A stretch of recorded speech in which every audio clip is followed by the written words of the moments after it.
A anistia ela nunca teve tão perto, gente, com o Centrão embarcando de vez agora na proposta, que é a aprovação de um indulto, que a gente chama de indulto individual, um outro nome para isso é graça, e nesse caso se torna mais difícil para o Supremo derrubar. Gente, o Centrão, o que ele quer com essa história?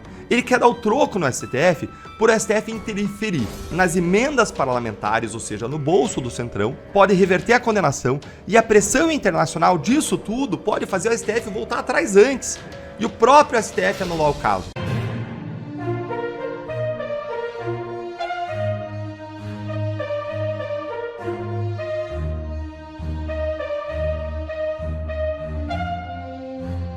Oposição se organiza para pressionar Alcolumbre por anistia. É isso mesmo. Em meio às condenações dos réus da suposta trama golpista, parlamentares intensificaram as articulações em torno do projeto da anistia. As movimentações incluem reuniões entre lideranças na calada da noite, buscando acelerar a tramitação da proposta. As negociações têm como objetivo pressionar pela votação da urgência do projeto. Até o ministro Marco Aurélio Mello defendeu a anistia e disse que o STF extrapolou os limites constitucionais ao julgar Bolsonaro. Isso mesmo. Ministro do STF por 31 anos, Marco Aurélio Mello afirmou nesta sexta que a corte não tinha competência para julgar o ex-presidente Bolsonaro nem os outros condenados pela suposta tentativa de golpe. A declaração ocorre um dia depois da decisão que condenou Bolsonaro. Em sintonia com o voto de Fux, que defendeu a absolvição dos acusados, Marco Aurélio disse compartilhar do mesmo entendimento. O ministro também defendeu a concessão de anistia aos presos do 8 de janeiro. Perdemos a batalha, mas não perdemos a guerra. E agora?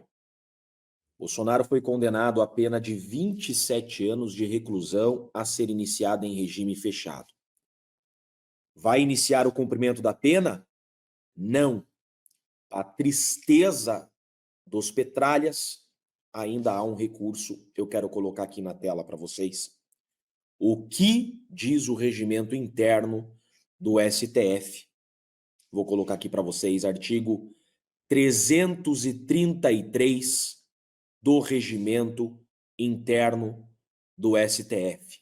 Diz exatamente o seguinte: cabem embargos infringentes à decisão não unânime, é o que nós temos aqui. A decisão, ela não foi unânime.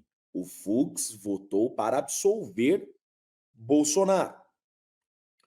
Que julgar procedente ação penal, é o que aconteceu. Tivemos aqui uma decisão não unânime que julgou procedente a ação penal. O que significa, gente, isso daqui? Significa que agora a defesa do Bolsonaro poderá fazer um recurso, esse que nós colocamos aqui, chamado de embargos infringentes. Esse recurso faz com que essa sentença, não deixa de ser uma sentença, essa decisão, seja remetida ao plenário, para que o plenário decida em definitivo. Nós estamos aqui na primeira turma. A primeira turma, por maioria, deu 4-1, condenou o Bolsonaro, mas esse caso não termina na primeira turma. Como eu disse para vocês, perdemos a batalha, mas não perdemos a guerra. Cabe agora, em razão da divergência do Fux, em razão do voto do Fux, que absolveu o Bolsonaro, cabe esse recurso.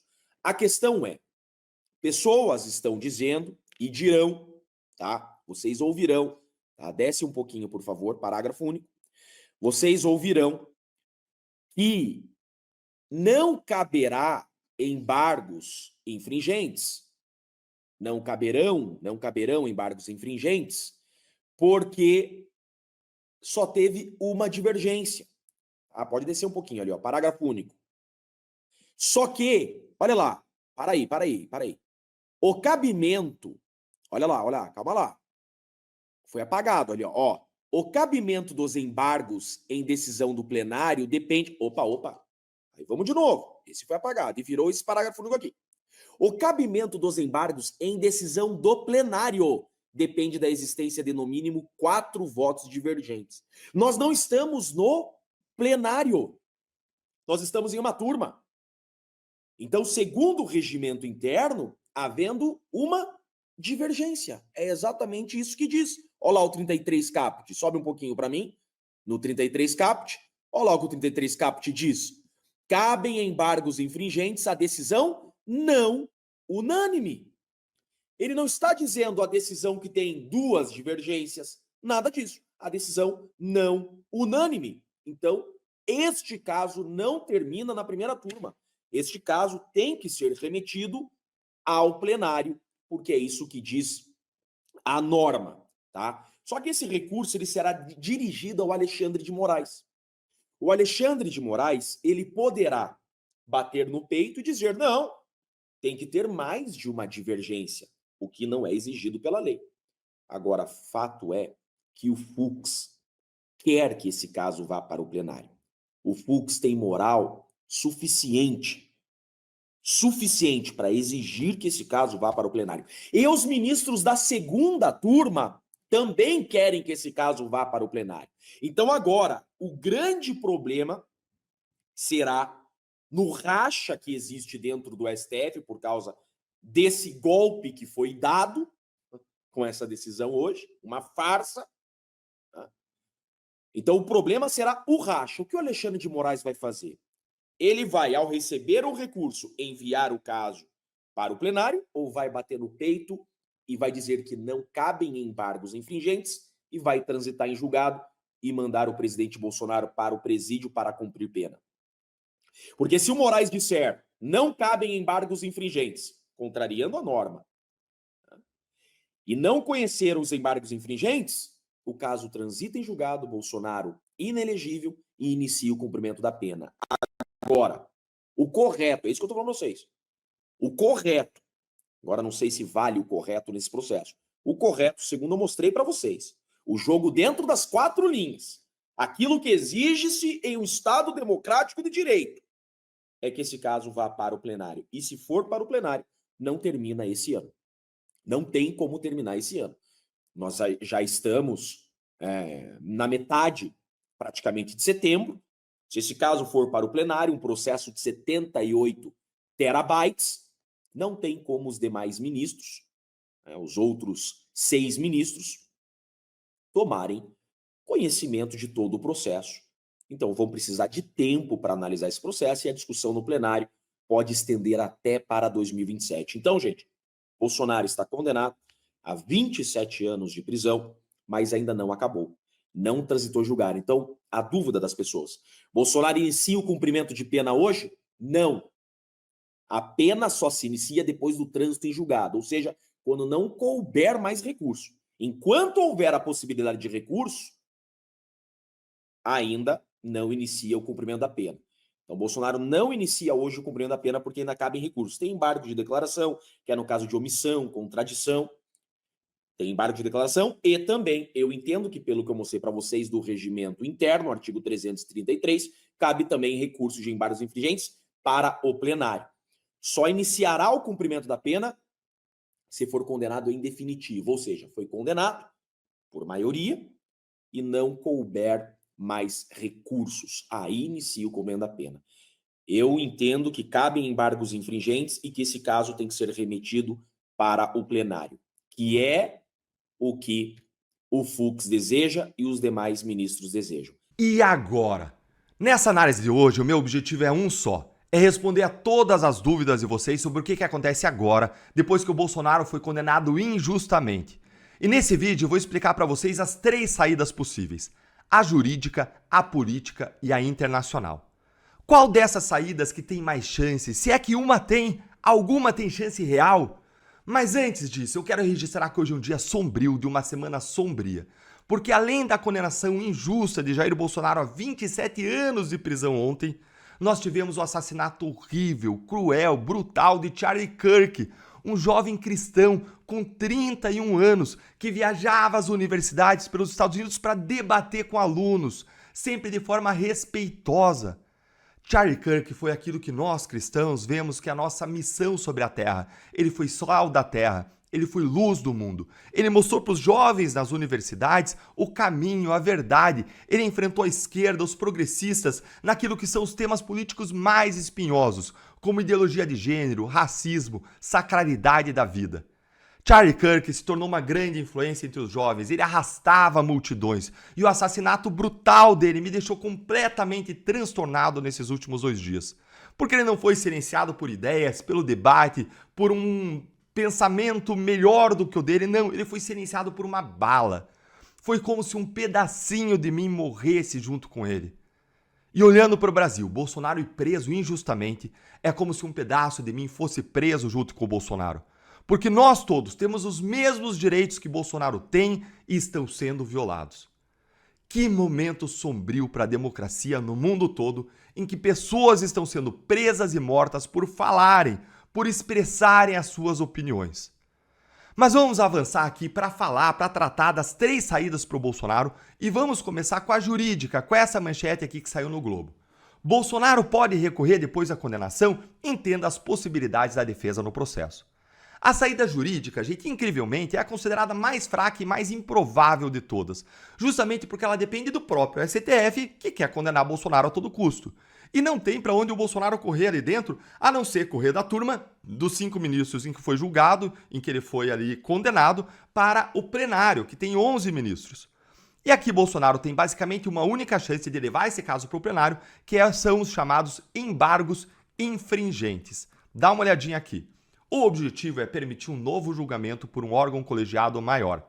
Assim, uma das consequências possíveis seria a transferência do julgamento da primeira turma, formada por 5 ministros, para o plenário, onde 11 integrantes do STF reavaliam parte da decisão. Há, porém, limitações para que a defesa possa apresentar esse tipo de recurso. Pela jurisprudência da Corte, só há a possibilidade de apresentar embargo infringente relacionado a uma condenação nas turmas quando pelo menos 2 ministros votam pela absolvição do réu. E apenas Luiz Fux votou para absolver, para livrar Bolsonaro. Rigorosamente, gente, o regimento interno do STF não fala isso aí que a matéria está falando.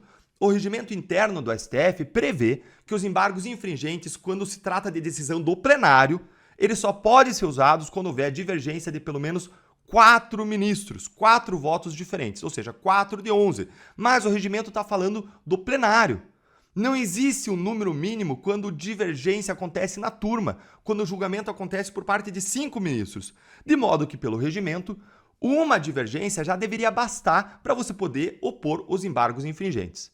Mas o STF recentemente decidiu que é preciso de pelo menos 2 votos divergentes para você rejulgar o caso a partir da turma, para você opor embargos infringentes a partir da turma. Isso aconteceu em casos como o do Fernando Collor, recentemente condenado pelo STF, e da Débora do Batom, que também teve os seus embargos infringentes rejeitados.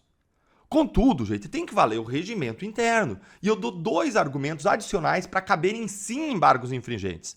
Primeiro, que essa regra de que são necessárias 4 divergências no plenário é porque quem vai rediscutir o próprio caso, no caso do plenário ter decidido, é o próprio plenário, são os mesmos ministros. E aí é evidente que eles tendem a manter os seus mesmos votos originais.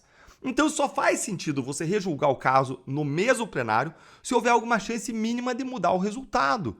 E para isso acontecer, para ter essa chance mínima, é razoável exigir um mínimo de 4 votos contrários. Mas isso não acontece quando se trata da turma, porque a turma tem 5 ministros, e aí no caso de embargos infringentes, vai ser rejulgado por um plenário que tem 11, ou seja, tem 6 ministros que não participaram do julgamento original. E se os 6 votarem em sentido oposto, isso muda completamente o resultado. Em segundo lugar, além disso, há um direito fundamental ao duplo grau de jurisdição. O que é isso, Deltan? Cada réu tem o direito de ter o caso revisado ou rejulgado por uma instância superior.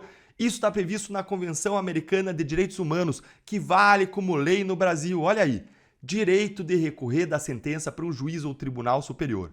E aí, vão negar o direito fundamental do Bolsonaro mais uma vez? Agora, no caso do Bolsonaro, gente, tem uma chance sim de eles darem para o Bolsonaro os embargos infringentes, mesmo contra as decisões recentes aí do Supremo. Por quê? Porque negar esse direito vai aumentar a perseguição de injustiça, de perseguição política, de violação de direitos de defesa e de autoritarismo, aumentando a pressão contra o STF. Inclusive, vai aumentar a chance de reversão da decisão do STF lá na Corte Interamericana de Direitos Humanos. Então, eu não duvido nada que o STF rediscuta mais uma vez a sua própria jurisprudência para levar o caso do Bolsonaro sim para o plenário. Nem que seja para derrotar ele lá, porque, como a gente sabe, até o plenário já tem maioria para condenar o Bolsonaro e os outros réus. Mas bora agora para a segunda saída do Bolsonaro à política, via anistia e via indulto individual, que é chamado de graça.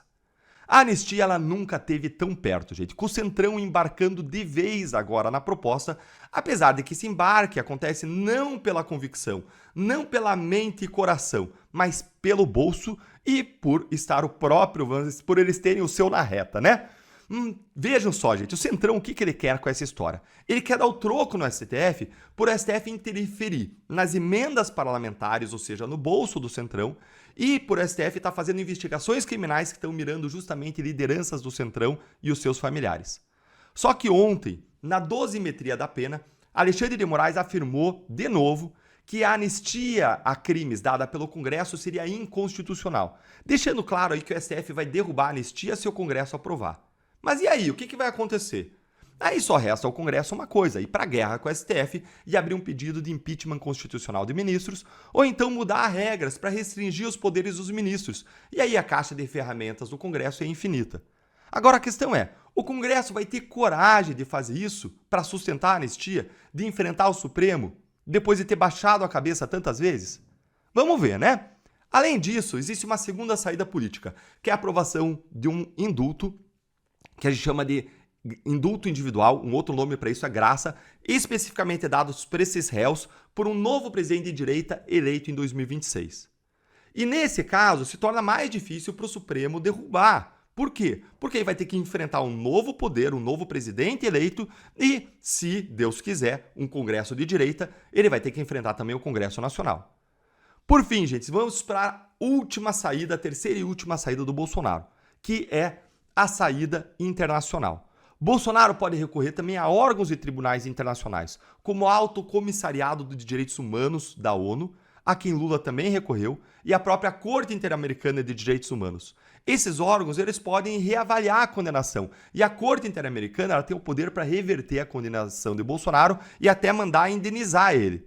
Mas eles podem dar, então, aí, como você vê, decisões responsabilizando o Brasil, mas essas decisões podem demorar 10 anos ou mais, como aconteceu no caso do ex-presidente paraguaio.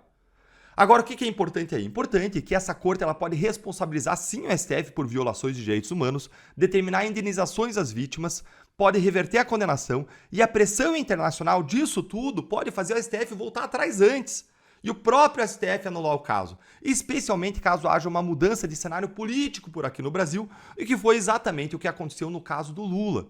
Quando o Lula foi condenado, ninguém imaginava que esse caso poderia ser revertido, mas depois mudam os ventos políticos de Brasília e tudo foi derrubado.